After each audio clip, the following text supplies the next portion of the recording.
हिंदी कक्षा के लिए स्वागत। 10वीं कक्षा हिंदी पाठ में अब हम हरियर काका पाठ के अगले भाग को देखते हैं। मौन होकर जल समाधि लेने के अतिरिक्त कोई दूसरा विकल्प, दूसरा उपाय नहीं है।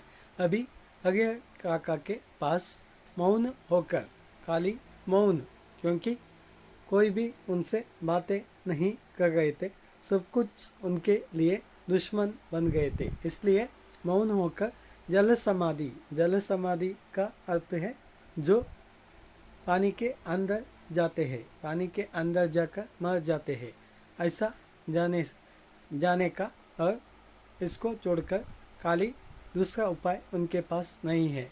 लेकिन मन इसे मानने को कतई तैयार नहीं। लेकिन लेखक हरियर काका के मन इसको मानने के लिए कतई, कतई का अर्थ है बिल्कुल, बिल्कुल तैयार नहीं। जीने की लालसा की वजह से बेचैनी और चटपटाहट बढ़ गई हो। अब जीने की लालसा, लालसा का अर्थ है आशा और इच्छा। जीने की लालसा के कारण से, वजह का अर्थ है कारण, उनकी बेचैनी, बेचैनी का अर्थ है बिना चैन और बिना सुख, और चटपटाहट बढ़ गई हो। चटपटाहट का अर्थ है जो भावनाओं में कुछ तेज होती है, ऐसी स्थिति हो। कुछ ऐसी स्थिति के बीच हरियर काका गिर गए हैं। अब हरियर काका के स्थिति ऐसे ही थे कि खाली मौन होने का, उनको छोड़कर बाकी कुछ न करने, वह बाकी कुछ न कर सकता था। खाली मौन ही उनका उत्तर था। हरियर काका के बारे में मैं सोचता हूँ तो मुझे लगता है कि वह यह समझ नहीं पा रहा है कि कहे तो क्या कहे। अब हरियर काका के बारे में लेखक सोचता है कि उनको लगा कि वह यह नहीं समझ पाया कि कहे तो क्या कहे, अगर मुझे बात करना है तो क्या करना है। अब कोई ऐसी बात नहीं जिसे कहकर वह हल्का हो सके। अब हरियर काका के मन में कोई भी ऐसी वैसी बातें नहीं है जिन्हें कहकर वह बिल्कुल हल्का हो जाए। हल्का का अर्थ है लाइट, और कुछ काली काली, हल्का हो जाए। कोई ऐसी उक्ति नहीं जिसे कहकर वे मुक्ति पा सके।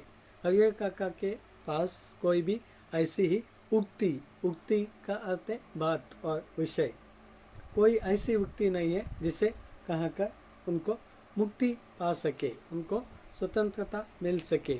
हरियर काका की स्थिति में मैं भी होता तो निश्चय ही इस गूंगेपन का शिकार हो जाता था। अगर हरियर काका के पास उनके स्थिति में अगर मैं बोलेगा तो लेखक, अगर मैं होता तो निश्चय ही वह गूंगेपन, गूंगेपन का अर्थ है बिना बात करना, चुप बैठना, वह बिल्कुल इस गूंगेपन का शिकार हो जाता। शिकार हो जाता का अर्थ है वह भी ऐसे ही गूंगेपन के जीवन जीकर वह मर जाता था बिल्कुल। उस गांव में कस्बई शहर और उनसे 40 किलोमीटर की दूरी पर है। वहाँ पर एक कस्बई शहर नाम का एक शहर है, और इस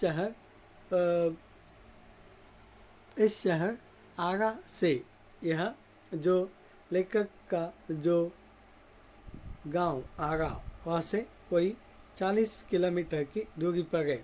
हसन बाजार बस स्टैंड के पास, वह हसन बाजार बस स्टैंड के पास इस कस्बई शहर है। गांव की कुल आबादी 2,500 होगी। उस गांव का लोग, उनकी जनसंख्या, आबादी वह 2,500 होगी। गांव में 3 प्रमुख स्थान है। गांव के पश्चिम किनारे का बड़ा सा तालाब, गांव के मध्य स्थित बरगद का पुराना वृक्ष, और गांव के पूर्व में ठाकुर जी का विशाल मंदिर। गांव में 3 प्रमुख स्थान है। वह कौन सा बोलेगा तो पश्चिम के किनारे में एक बड़ा सा तालाब है। गांव के पश्चिम के किनारे में वहाँ पर एक बड़ा सा सरोवर तालाब है और गांव के मध्य भाग में एक बरगद का पुराना पेड़, बरगद का एक पुराना वृक्ष है और गांव के पूर्व दिशा में ठाकुर जी का एक विशाल मंदिर, गांव की पूर्व दिशा में ठाकुर जी का एक विशाल मंदिर है जिसे गांव के लोग ठाकुर बाड़ी कहते हैं। इस ठाकुर जी का विशाल मंदिर को गांव के लोग क्या बोलते हैं कि ठाकुर बाड़ी कहते हैं। धन्यवाद।